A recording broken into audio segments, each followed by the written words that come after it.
Hello and welcome back to the channel. Today we will be making this garland inspired by a YouTuber named Katia. Now I will include her video at the bottom if you'd like to watch that, but this is my own spin on the table garland video that she created. I hope you enjoy.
So here are all of the shapes flattened with the holes in them. We're just going to let those dry overnight and then come back and do a little sanding with spray paint.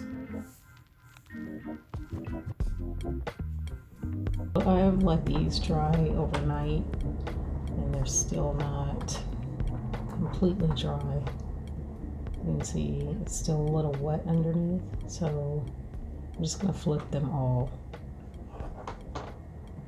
and let them continue to dry.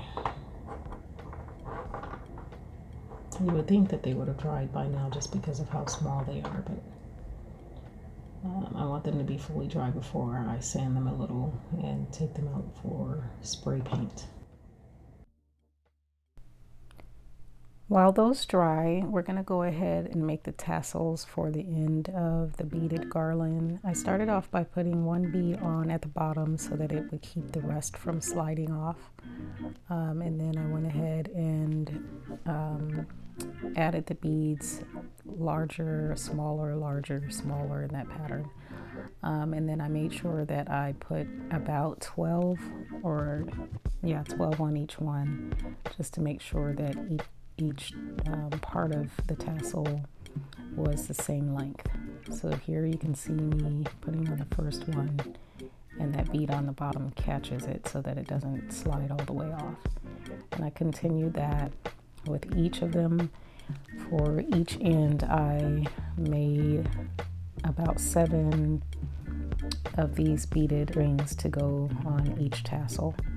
Here I'm just pulling them all together. This is what it looks like for one tassel on one end, and then I put a larger bead at the top just for decoration.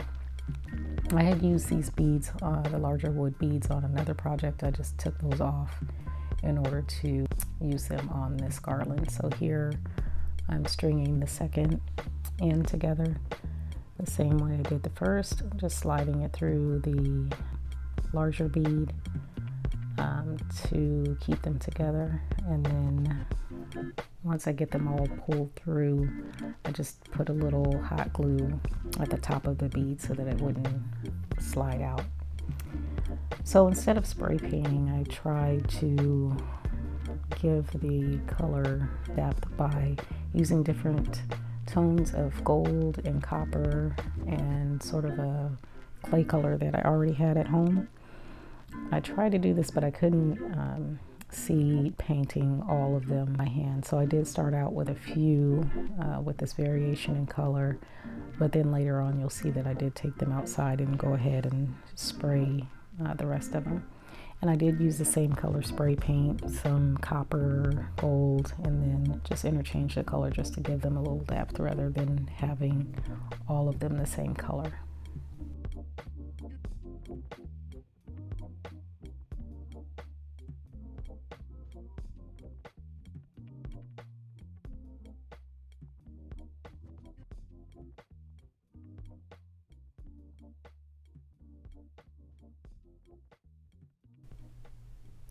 Like I said, I did go ahead and take bulk of the pieces outside in order to spray paint them instead of trying to paint them all by hand. So I found 3 colors of spray paint that I had, one copper, one terracotta, and then one more of a bronze color. And I started out with the terracotta just because it was a darker tone that I wanted underneath.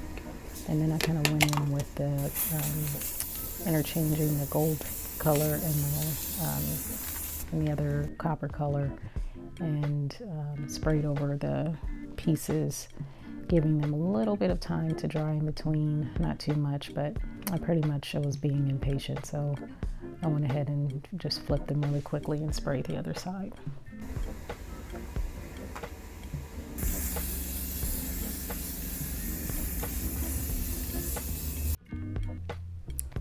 So this is what they look like after I put the coats of different spray paint on them. As you can see, going for variation in color. So we have some copper and browns and things like that. I really love the way this turned out. And I did say earlier that I was going to use some sandpaper on them after they dried. I ended up not doing that just because I wanted a lot of the texture. And so here's some string that I got from Hobby Lobby that's just wide enough to go through the holes that I made with a nail earlier, so that it went through pretty well. And I just used about maybe 7 flat pieces and then a bead in between, and then another flat piece, another 7 flat pieces for the pattern.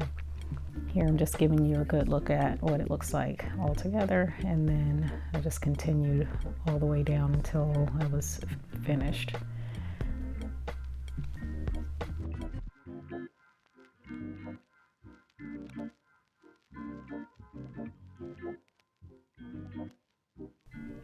I really love the way this came out, this ethnic look, and this is what it looks like with the tassels attached at the bottom.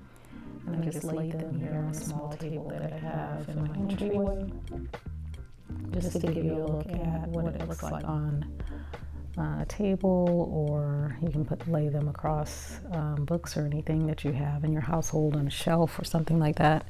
But I really love the way this came out. And I'd like to say thank you to Katia, the YouTuber that I got this idea from actually, and I'll go ahead and link her video down below. Thank you for watching. Please be sure to like, share, and subscribe.